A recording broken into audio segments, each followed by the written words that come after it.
Hello, good morning. You can start now, Miss Isabella de los Santos.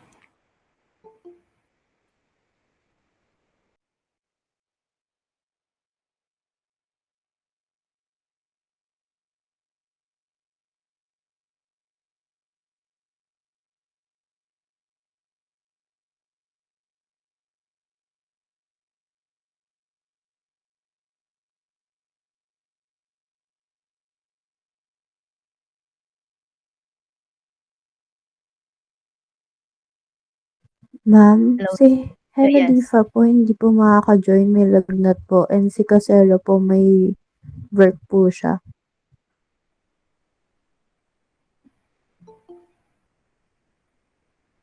Expected ko si sila Balance, sila Alan, and who else? Kasi nagpaalam yung nila, yung advisor nyo. I thought di makakapasok sila, Alan. Panlililyo ba yon? Sila Panlililyo. So, ano, where is Miss De Los Santos? Ay, sorry ma'am, nag-CR lang po ako. Okay, okay. You can go on now. Let's pray, ma'am. Lord, thank you for this day and help us in our studies and give us hope and determination to finish our lessons every day. In Jesus' name we pray. Amen. Okay. Now we are be here also again with the checking, monitoring, revision of works. But I'll be also discussing with you the survey questionnaires. Okay, the difference between one of the main objectives that will have to define the what is a survey, um, formulate some of the examples, and distinguish the difference between closed questions and open-ended questions. So that is part of the questionnaires. Now, I have here the adage that we always hear as a customers, as a business owner. Is it right that a customer is always right? Tama po ba to? Do you have any idea? Just give your thoughts, ideas, and perspective. A customer is always right. Mm. You can Ma'am, raise your hand if you want to be acknowledged. Yes, Samora. ma'am, I do not agree po with the statement po that Mm. a customer is always right po. Why? Because ano po, not because you bought the service or the product of something Mm-hmm. makes you right po, na there are times din po kasi na parang out of the out of place na po, or hindi na po tama yung way ng pag-treat po nila sa mga employees po or sa mga nagse-serve po sa kanila, and that makes them not right po. Yes, that's a very, very well said. Okay. There are wrong customers, in short. Simply saying that the customer is always right doesn't make it so. Sometimes customers are wrong and the employees need to know how to handle them accordingly. Okay. If they are satisfied with the food that they serve, then it's okay. Good. Then kung kinakailangan pa nilang utus-utusan yung 'di ba, yung crew, example na lang sa Jollibee, 'di ba? Oh, minsan nag-aano tayo, we ask tubig, o if we are, if kaya naman natin, 'di ba? Why can't we do it from our own? Why can't we do it to get the water, to get the yung kutsara na kailangan natin, 'di ba? Or hindi naman kinakailangan na kinakailangan nila na um, trabaho nila yon. No, you have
Excuse me po ma'am, wala po ata kayong audio.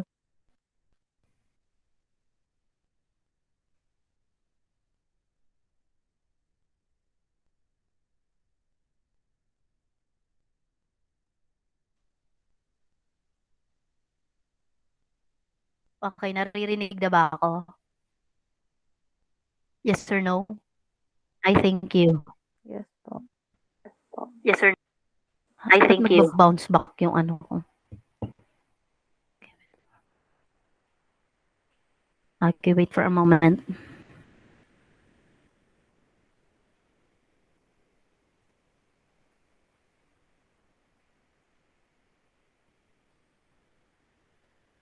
Okay, going back to our topic. Okay, here is the topic for today, a survey. What is a survey, or a questionnaires? What's the difference between a survey or a questionnaires? A customer's questionnaire is a tried and true method for collecting survey data that can inform your customer service strategy. Kaya tinanong ko sa inyo yung a customer is always right ba? Kung tama, if it is true or not. Kung hindi, the customer is always right because as a business, you want your customers to return as well as feel welcome and appreciated, or the satisfaction that they would want na pwedeng ibigay natin. Okay, as a employee, as a business owner, and as a customers also. So, ano bang pagkakaiba ng a survey and a questionnaires? First, we discussed first the a survey. A survey is a research method used for collecting data from a predefined group of respondents to gain information and insight into various topic of interest. They can have a multiple purposes, and researchers can conduct it in a many ways depending on the methodology chosen and the study goals that they want. Okay, in the year 2020, research is of extreme importance, and hence it is essential for us to understand the benefits of social research for a target population using the right survey tool. Okay, the data is usually obtained excuse me, the data is usually obtained through the use of standardized procedures to ensure that each respondent can answer the questions at a level playing field to avoid biased opinions that could influence the outcome of the research or study. The process involves asking people for information through using the questionnaires, which can be either online or offline. As of today, we are in the midst of difficulty, and now we are currently in the new normal setup: online learning, blended learning, digital learning. Okay, so as of today, we are using now as a tool by using the Google Form. Alam ko sa inyo gumamit ng Google Form as a way or as a tool upon making their questionnaires. Ayan. There are many applications or tools could be used upon making your survey or questionnaires. Okay, however, with the arrival of new technology, being more adaptive to the changes that we have, it is common to distribute them using this digital media, such as social networks. You're using emails, kung through interviews, then you can use your Zoom, okay, Google Meet, or Google Form, marami naman dyan, or Google Classroom, networks, email, QR codes, or URLs. Okay. Okay, what is again an online survey? An online survey is a set of structured questions that the respondents completes over the internet, generally through filing or filling out a form. It is more natural way to reach out to the respondents as it is less time consuming than the traditional way of gathering information through one-to-one interaction and less expensive. As of today, ayan, unlike nung face-to-face pa tayo, it is very timely, very consuming, time consuming na lang and magastos, okay?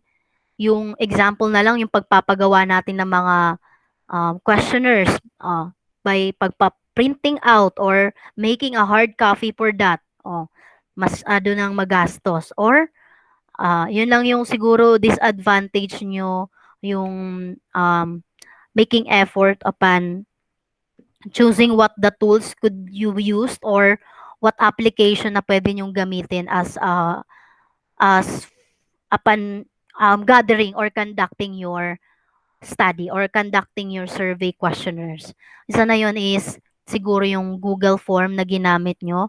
It is very, very an advantage for you kasi less ano na siya, um, siguro less expensive na hindi na natin kailangan pa-print out. Okay? Unlike before, in a traditional way, you can give also a gift sa mga binibigyan nyo ng questionnaires. Nagbibigay kayo ng candy, nagbibigay kayo ng or nagpapakain kayo sa mga panel members. Okay, kung nagpa-panel, ano na tayo, um, the defense, ayan, final defense nyo na.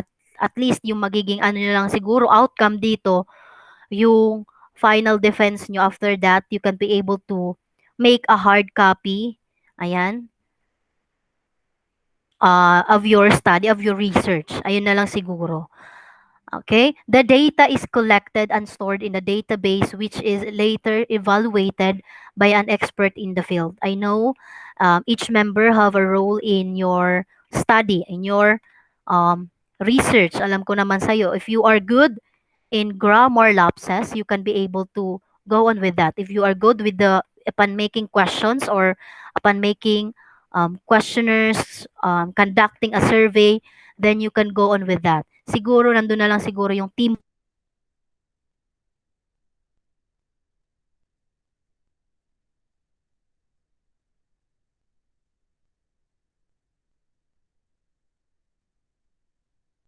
buhay. Andun yung cooperation ng each group.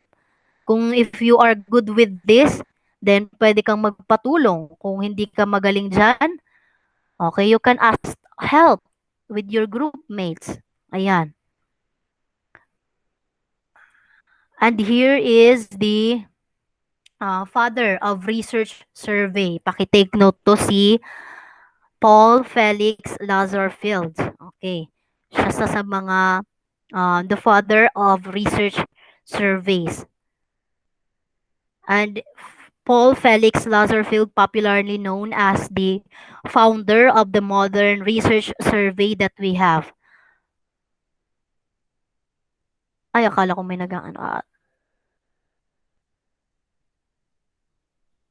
Okay, it is made considerable contribution towards the statistical survey analysis, the panel methods, and the latent structure analysis, as well as the contextual analysis that we have. Okay, Paul Felix Lazarfield is one of the father of research. Pakitake note yan. Next is the questionnaire. A questionnaires is one of the tools. Siguro yung pagkakaiba ng dalawa is that ano bang pagkakaiba ng survey and questionnaires? A questionnaire, this is a tool. This is a tool, okay, that is used to conduct a research or to conduct a survey. A survey is the process of gathering, sampling, okay, gathering data, gathering information, analyzing and interpreting data from a group of people. Okay, that's the difference between the two. A questionnaire is a tool. A survey is the process siya of gathering data. It is also a research instrument consisting of a series of questions for the purpose of gathering information from the respondents from your participants. Questionnaires can be thought of as a kind of a written interview if you are using quanti or qualitative kind of research. They can be carried out to face, by telephone, computer, or post. Okay, if you are using a qualitative method, then you can have the interview through Zoom or Google or Gmeet na lang. Okay, questionnaires provide a relatively cheap, quick, and efficient way of obtaining large amounts of information from a large sample of people. They can be collected relatively quickly because the researcher would not need to be present when the questionnaires were completed. This is one of the useful large population when interviews would be impractical. Ayan, kasi may mga instances na, uy, paano na lang, pa-survey, pa-interview na lang. Hindi, kaya nagbigay ako sa inyo ng letter in order for you to conduct or ask permission to your respective respondents. And here is the example for a survey questionnaires. And there are, ayan, pakitingnan na lang.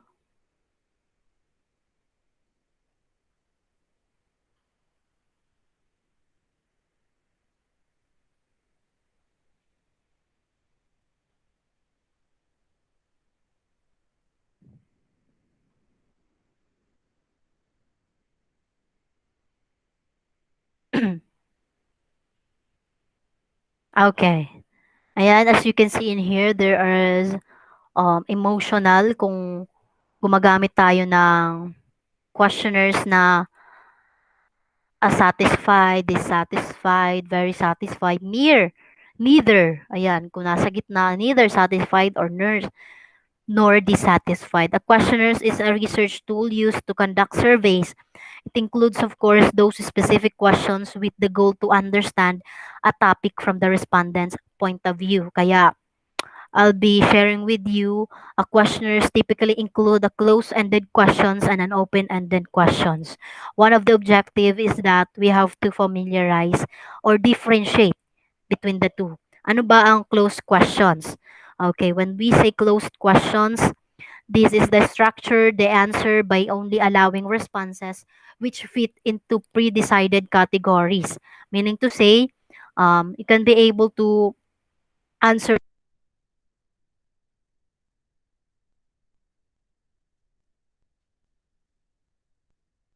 um, insist you to conduct questions or give throw you a questions, you have to answer them directly. That is a closed questions. Yes or no questions, ayan. Kung there's no further explanation for that na lang. That is closed questions. Data can be placed into a category is called nominal data. Ayan. The category can be restricted to as few as two options. Example in the dichotomous example, yes or no, or male or female, somewhat in the um, data information of your respondents na lang. Include quite a complex list of alternatives from which the respondent can choose. Example, a polytomos. Siguro ito yon. Ayan, this is the example for that. Next, closed questions can also provide an ordinal data, which can be ranked. This is often involves using continuous rating scale or using the tools or the methods that you want to measure the strength of or attitudes of or emotions of your respondents or of your participants. For example, a strongly agree, or neutral, disagree, strongly disagree, or unable to answers. Oh, ayan. You will be using this as to gather the information or the thoughts or perspective of your respondents. You are using the closed questions. While on the other hand, open questions are allowed to express what they think in their own words. You can be able here to express what do you want to express. You can be able in here to give opinions, your perspective, your ideas as much as you can. Open-ended questions enable the respondents to answer in as much detail as they like in their own words. For example, can you tell me how happy you feel right now? In this example, you can be able to give further explanation, hindi yung iisa lang, yes, no, no. Unlike in closed questions, kung ano yung tinanong, okay, you can direct na yung sagot. While in here, as many as you can, as many thoughts as you can. Ganon ang open questions. Kaya open-ended questions siya kasi walang katapusan na explanation. Okay, if you want to gather more in-depth answers from your respondents, then open questions will work better. Okay, you can use open questions. These give no preset answers options and instead allow the respondents to put down exactly what they like in their own words.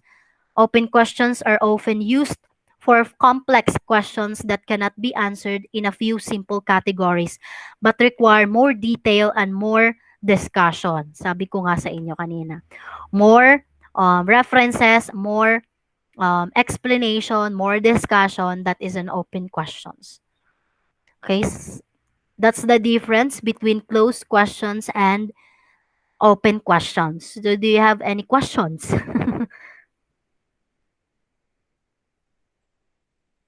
Mm. Po.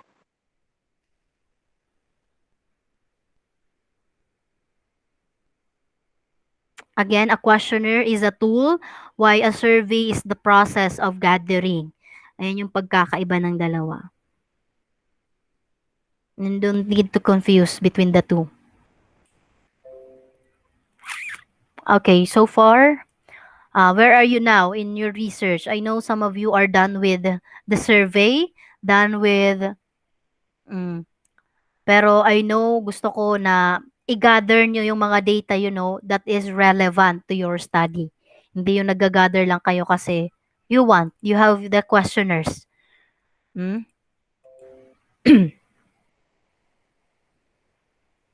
And yung ano pala, yung letter na binigay ko, that is the a survey lang, asking permission. While yung ano nyo,